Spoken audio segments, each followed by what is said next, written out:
dia a todos. Bom dia. Prazer estar aqui com vocês novamente.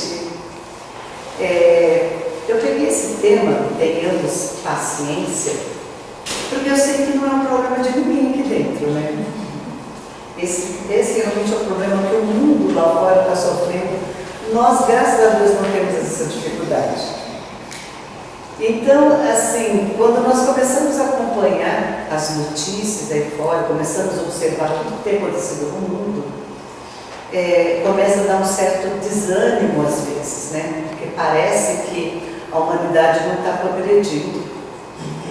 Algumas coisas que vão acontecendo no mundo, a impressão que dá é que o mundo está regredindo e não progredindo. Mas nós sabemos que isso não é a realidade. O espírito ele não vai de forma nenhuma retroagir naquilo que ele já avançou. A nossa tendência é sempre evoluirmos cada vez mais. É que infelizmente nós sabemos que assim, o mal faz muito barulho. O bem é silencioso, é tímido. Existe muita coisa boa acontecendo no mundo. Muitas pessoas fazendo obras maravilhosas. Só que isso tudo é muito discreto e a mídia não anuncia, né? Então, só o que aparece na mídia, infelizmente, são as coisas ruins, é o escândalo. Então, nós não podemos de forma nenhuma nos desanimarmos pensando que as coisas estão melhorando, elas não estão. Elas estão aos poucos melhorando, é que leva tempo, nós sabemos disso. E para que a gente possa realmente visualizar que as coisas estão melhorando, nós precisamos ter paciência. Vocês já ouviram aquele provérbio que diz assim, paciência de Jó? Fulano tem paciência de Jó. Eu sempre vi isso desde criança, tem a paciência de Jó. Então, devemos pesquisar quem foi o Jó, para a gente entender essa paciência de Jó. Ficamos naquela dúvida, Jó realmente foi um homem, existiu, consta da história, ou estaria sendo Jó também como uma simbologia. Mas no Antigo Testamento conta-se que nas terras de Uz, que era ali nas proximidades do reino de Edom, existia um homem chamado Jó. E este Jó, ele era assim um exemplo de caráter. Porque era aquele homem honesto, reto, justo, um homem temente a Deus, um homem que fugia do mal. Era um exemplo. E Jó, ele tinha uma vida muito abastada, era um homem que vivia muito bem. Ele possuía naquela época 7.000 ovelhas, 3.000 camelos, 500 juntas de boi, 500 burrinhos, e mais uma infinidade de escravos, uma quantidade muito grande de escravos. Então ele tinha uma vida muito boa, muito abastada. E era um dos homens mais respeitados no Oriente, exatamente por ser um homem abastado e também um homem muito honesto, muito justo, muito reto. Então ele era muito respeitado ali no Oriente. Diz os textos que na época teria havido um diálogo entre Deus e o Satanás. Por aí nós vamos percebendo a simbologia de tudo. E que Deus teria chegado então ao Satanás e dito assim, observastes o meu servo Jó? Não existe na terra ninguém igual a esse homem. Porque ele é um homem justo, reto, honesto, temente a Deus, um homem que foge do mal. Então ele é um exemplo. Não existe nenhum outro homem na face da terra que possa ser comparado a Jó. E de que o Satanás, virando-se então para Deus, ele teria dito, mas não é para menos. Na realidade ele nunca foi provado, porque o Senhor nunca permitiu que se tocasse nada de Jó. O Senhor abençoa tudo o que é de Jó. O Senhor abençoa a vida de Jó, a família de Jó. O Senhor abençoa tudo na vida dele. Por que ele vai se revoltar se ele nunca foi tocado? Agora, se o Senhor me permitisse tocá-lo na sua vida, nas suas coisas, eu garanto que ele iria se revoltar.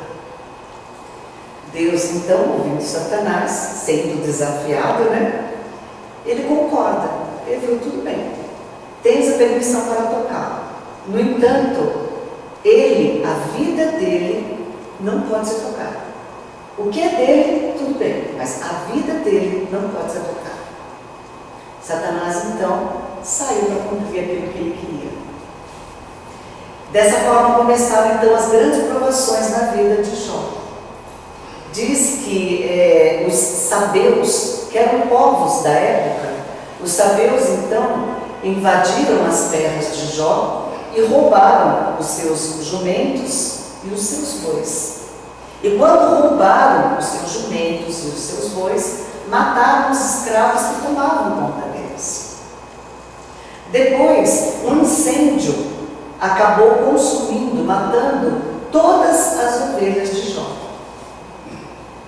Depois, os caldeus, que também eram povos da região, eles roubaram todos os camelos de Jó. E quando vieram roubar os camelos, também mataram os escravos que estavam tomando conta deles. Provações. De Jó nunca tinha passado por isso. E de repente, todos os seus bens materiais foram sendo roubados, saqueados. No entanto, mesmo tendo perdido todos os seus escravos e todos os seus bens, Jó, quando as pessoas vinham até ele comunicar o que havia acontecido, Jó ajoelhava-se e ele louvava a Deus. Ainda assim, ele louvava a Deus. Só que aí Satanás decidiu pegar um pouco mais pesado. Então, se eu estou só tirando os bens dele e ele continua louvando a Deus, vamos ver o que ele vai sentir agora. E ele provocou um enorme furacão que elevou-se do deserto, das areias do deserto. Esse furacão ele chegou então até a casa onde estavam reunidos os filhos de Jó, que ele tinha 7 filhos e 3 filhas. E esses filhos tinham por hábito se reunir, né? Em determinadas épocas, eles se reuniam para almoçar todos juntos. Aquela reunião de família que a gente faz, que junta as panelas. Então os filhos estavam todos reunidos nessa casa e de repente aquele furacão envolveu aquela casa e desabou. E todos os seus filhos morreram, todos os seus herdeiros morreram. Satanás pensou, agora ele vai desabar. No entanto, quando vieram trazer essa notícia para Jó, de que seus filhos todos haviam morrido, Jó chorou muito, muito entristecido, como todo pai. Aquela dor profunda lhe cortando o coração, mas ainda assim, Jó atirou-se ao chão e louvou a Deus. Intimamente ele se questionava, o que eu possa ter feito de errado para que isso estivesse acontecendo comigo? Aonde eu posso ter errado? Aonde eu posso ter provocado de alguma forma o desgosto de Deus para que isso estivesse me acontecendo? Então ele ainda assim louvava a Deus. Alguns amigos de Jó, no intuito de consolá-lo, porque diante de tudo aquilo que estava acontecendo, quem é amigo procura, quer consolar, quer um apoio, uma palavra de apoio. Só que como todos nós, nessa palavra de apoio, muitas vezes nós incitamos a revolta, né? Então esses amigos diziam, Jó, justamente você que sempre foi um homem temente a Deus, reto, justo, cumpridor das leis, acontecer isso justo com você? Não é justo isso que está acontecendo. Não está certo isso que está acontecendo. Onde já se viu um homem como você passar por tudo isso? Não é o que nós diríamos? Aquela coisa de tentar consolar, mas ao mesmo tempo que você está consolando, você está incitando a revolta. Mas ainda assim, Jó ouvia tudo aquilo com respeito e ele sempre arrumava alguma justificativa que ele dizia, mas Deus sabe de tudo. Deus sabe do que quer. E ele convidava seus amigos, ajoelhavam-se e louvavam a Deus. Até que Satanás desistiu, né? Tem jeito. Novamente há um novo diálogo de Deus com Satanás. E Deus diz: está vendo? Este é o meu filho, é o meu servo, justo, que com tudo que ele passou, ainda assim, ele não perdeu a fé, a confiança. Ainda assim, ele continua me louvando. Satanás diz assim: mas não é para menos. Na realidade, o Senhor só tocou nos seus bens materiais. Ele só perdeu coisas, bens materiais. E os filhos que ele perdeu, sofreu. Mas ele não sentiu a dor verdadeira. Porque quem sofreu, quem teve dor, foram os filhos que morreram soterrados. A dor foi deles, não foi de Jó. Jó estava bem seguro no cantinho dele. Agora, se o Senhor permitisse que eu tocasse em Jó e que ele sentisse a dor na própria pele, eu garanto que ele ia se revoltar e caluniar de todas as formas contra o Senhor. Deus, então, ele diz: é permitido, pode tocar em Jó, contanto que a sua vida não seja tirada, mas pode tocar. Jó dessa vez passou por uma grave provação, porque ele contraiu a lepra.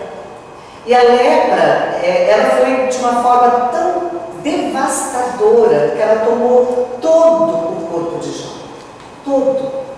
E ele sofria dores terríveis, ele sofreu muito, mas ainda assim, ele ajoelhava-se e louvava a Deus. Depois disso tudo, Satanás sentiu-se vencido. Não tem como, não tem mais o que fazer com Jó. E Deus, vendo que aquele seu servo permanecia fiel, ele devolve então a Jó tudo aquilo que havia sido retirado, em dobro. As suas 7.000 ovelhas, ele conquistou 14.000 ovelhas. Os seus 3.000 camelos, ele conquistou 6.000 camelos. E assim por diante. Tudo que ele havia perdido materialmente, ele conquistou em dobro. E depois, ele teve outros filhos, muito mais filhos e filhas. Estes filhos e filhas lhe deram netos. E a família cresceu muito, muito, muito. E diz que Jó, ficando curado, ele viveu de uma forma próspera e muito feliz por 140 anos. É o que está no texto bíblico. Nós sabemos que essa questão de idade, 140, tem alguns que dizem: o profeta tal que viveu 300 anos. Não é bem assim, né? Não é essa a nossa contagem de anos que tem agora. Mas segundo os textos, Jó teria vivido então de uma forma próspera por 140 anos. Nós vamos percebendo aí aquela questão da fé, aquela fé inabalável, essa fé que traz paz de espírito. Essa paz de espírito, de ter a certeza de que nada é eterno na vida, de que tudo passa. Exatamente essa paz de espírito que nos propicia a paciência. Porque se eu não tenho paz de espírito, se eu não estou em paz de alguma forma, eu não tenho paciência. Não tem como nos manter equilibrados e pacientes quando eu não estou em paz comigo mesmo. Quando eu estou com o meu interior agitado. Tem um livro de Emmanuel chamado Rumo Certo. Esse livro, no capítulo 6, Emmanuel, ele diz que ele compara paciência como sendo a ciência da paz. Se eu quero ter paciência, eu preciso desenvolver dentro de mim essa ciência da paz. E ele diz que, sendo a ciência da paz o resultado da paciência, eu não posso procurar essa ciência no exterior. Eu não posso estar procurando no próximo, nas coisas aqui fora. Porque, na realidade, essa paz eu preciso procurar dentro de mim. Ela é íntima, faz parte de mim. Então, eu preciso desenvolver isso dentro de mim. Aí nós vamos lembrando dos monges do Tibete. Alguém já leu algum livro, ou viu algum filme falando sobre os monges? É muito bonito, né? Então a gente percebe aqueles homens que parece que nada abala. Eles têm a paciência de Jó, né? Aquela serenidade. Homens que você não consegue descobrir a idade deles, porque é tudo tão tranquilo, tão sereno, todo o seu exterior e interior, você não consegue nem saber a idade que aqueles homens têm. Eles estão constantemente serenos. Mas por que eles conquistaram essa paciência? Nós precisamos lembrar que a paciência é uma virtude que ela precisa ser construída, conquistada. Não existe nenhuma outra maneira de se adquirir a paciência. Muitas e muitas vezes nós oramos a Deus e pedimos, né? Senhor, dai-me paciência. Meu Deus, dai-me paciência. Deus não dá paciência para ninguém. Isso não está pronto, disponível em nenhuma prateleira que você possa chegar lá e comprar um potinho de paciência. Na realidade, isso é uma virtude que ela existe em cada um de nós, mas ali bem escondidinho, no fundo, no interior de cada um de nós, e que nós precisamos aprender a cultivá-la para que ela venha a desabrochar um dia. Porque ela é resultado dessa paz de espírito. No caso dos monges, eles passam anos e anos e anos fazendo aquela meditação, aquelas orações, né? Vivendo toda aquela vida de calmaria, para que eles consigam desenvolver dentro de si a paz interior, a serenidade. E a partir do momento que você tem essa serenidade, você consegue ter paciência. Emmanuel ainda vai mais longe, porque ele diz que essa paciência, na realidade, ela está subordinada também a uma lei de dar e receber. E que está vinculado ao amor e ao respeito ao próximo. Porque eu só consigo também desenvolver essa paciência dentro de mim a partir do momento que eu conheça o meu próximo, que eu ame e que eu o respeite, mesmo sabendo que ele possui todos os defeitos que me causariam irritação. Por quê? A partir do momento que eu tenho a consciência de que ele tem inúmeros defeitos que me aborrecem muito, mas que eu olho e eu vejo como um espelho, porque as falhas que ele tem, eu também tenho, porque aquilo que mais me irrita no próximo é porque normalmente eu tenho muito. Aquilo me incomoda porque eu reconheço nele as falhas que eu tenho. Então, quando eu tenho este olhar, eu vou perceber que aquilo tudo que aquela pessoa tem que me irrita, eu também tenho. Eu vou aprender a amar, a respeitar aquelas dificuldades dele, porque eu também tenho. E dessa forma eu vou aprender a relevar, a ter mais paciência com as imperfeições alheias. É difícil, né? É difícil porque a gente não consegue isso de uma hora para outra. Porque nós somos imperfeitos também. E nós vivemos constantemente agitados. Quem é que não tem problema aqui dentro? Consegue viver uma vida tranquila, serena, como uma lagoa, de águas tranquilas? Ninguém, né? Ninguém. Todo mundo tem seus problemas. E mesmo a lagoa de águas tranquilas, ela esconde nas suas profundidades o lodo. Que se você mexer um pouquinho, aquele lodo sobe. Então, nós somos seres extremamente imperfeitos e que vivemos numa agitação constante interior.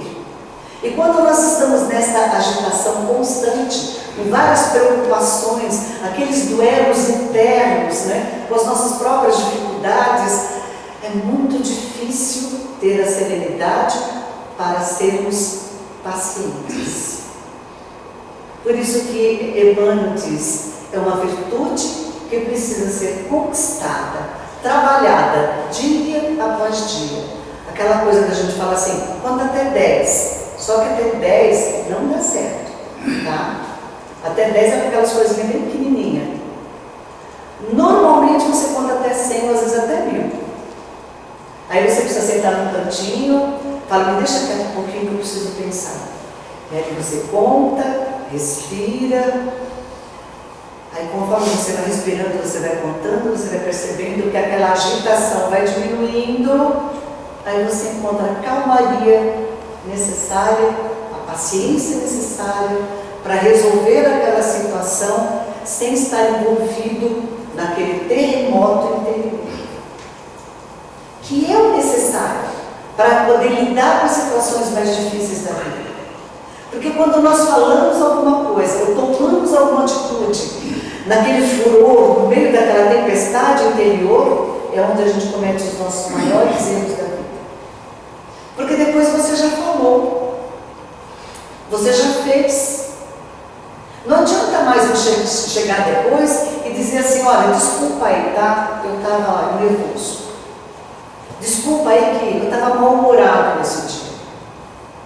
A pessoa pode até desculpar, mas a dor já foi provocada. E existem algumas dores, algumas feridas provocadas pelas nossas palavras, pelas nossas ações, que não tem mais conserto. Que mesmo o pedido de desculpas não vai resolver. A pessoa pode até entender, não, tudo bem, eu entendo, mas a dor ficou. Por isso que há necessidade de desenvolvermos essa paciência e nos momentos que estivermos em tempestade interior, parar. Até 10 não deu? Conta até 100. Não deu? Conta até 1000. Mas senta no canto quietinho, respira profundamente, faz uma autoanálise, depois você resolve aquela pendência com a pessoa. Elimina primeiro a tua tempestade interior. Busca a tua paz interior inicialmente. É um trabalho longo e árduo, assim como a própria evolução espiritual. O espírito, ele não progride, ele não evolui, ele não se aperfeiçoa da noite para o dia. São muitas e muitas e muitas encarnações. Está dando o meu tempo, e tem uma coisa que eu achei bem interessante, bem marcante para isso, porque a gente fala assim, quando a gente está meio irritado, a gente pede a Deus paciência. Oramos a Deus paciência. Quando a gente está sofrendo muito, a gente ora a Deus e pede para que Ele tire o sofrimento. Enfim, nós estamos sempre pedindo a Deus que faça isso ou aquilo por nós. E tem um texto muito interessante, o governador Mário Covas, o antigo, não Mário Covas Júnior, mas aquele que foi o governador há bastante tempo, ele acabou desencarnando por problema de câncer, que ele lutou durante muitos anos. E ele deu uma última apresentação numa entrevista que me marcou muito, eu nunca consegui esquecer aquela cena. Porque assim, ele já tinha passado por todo um processo de sofrimento muito grande com o problema da doença, do câncer, problemas políticos e uma série de coisas. Mas a sua última aparição na televisão, ele já estava em fase terminal de câncer. Então, o repórter pergunta alguma coisa para ele, e ele diz assim que naquela semana ele teve o único consolo na vida dele, e que foi uma senhora do povo, porque as pessoas se concentravam ali na porta do hospital, aquelas pessoas que gostavam dele, se concentravam ali fazendo preces e tal, e que uma senhora pediu que o médico entregasse para ele um texto. E esse texto era um texto longo, mas que ele leu apenas um pedacinho que dizia assim, e isso ele leu aos prantos, eu nunca esqueci. Eu pedi forças e Deus deu-me dificuldades para fazer-me forte. Eu pedi sabedoria e Deus deu-me problemas para resolver. Eu pedi prosperidade e Deus deu-me cérebro e músculos para trabalhar. Eu pedi coragem e Deus deu-me pessoas com problemas para ajudar. Eu pedi favores e Deus deu-me oportunidades oportunidades. Eu não recebi nada do que eu pedi, mas eu recebi tudo o que precisava. Cuidado com o que nós pedimos a Deus, porque Ele atende. Ele não atende necessariamente do jeito que a gente quer. Porque quando nós oramos Pai Nosso, nós dizemos: seja feita a vossa vontade, assim na terra como no céu. Contanto que a nossa vontade, que a vontade de Deus seja a nossa. Porque nós oramos o Pai Nosso exatamente na esperança que Deus nos atenda, tintim por tintim, daquilo que nós desejamos. E nem tudo que nós desejamos é para o nosso bem. Aquilo que vai fazer com que nós possamos evoluir e despertarmos verdadeiramente para a vida espiritual, porque é a verdadeira vida e não a vida material. Isso aqui é apenas uma escola que nós estamos passando. A terra é escola, é hospital, é presídio. A vida espiritual é a vida verdadeira. Então, muitas vezes aquilo que nós pedimos a Deus não é o que nós precisamos. E quando nós pedimos, Ele atende. Ele atende dessa forma. E quando eu peço paciência, Deus vai estar me enviando exatamente as pessoas mais complicadas, mais difíceis, para me testar, para que eu possa desenvolver dentro de mim este equilíbrio, essa paz interior, e ser paciente com Ele. Deus vai mandar as dificuldades, porque Ele me deu cérebro e músculos para trabalhar e resolver as minhas dificuldades. Então Deus vai sempre me atender, no jeitinho dele, no tempo dele. E que nós precisamos, da mesma forma que Jó, sabemos compreender a mensagem de Deus e não perdermos jamais a fé, a esperança e o amor no nosso Criador. Que Jesus esteja conosco.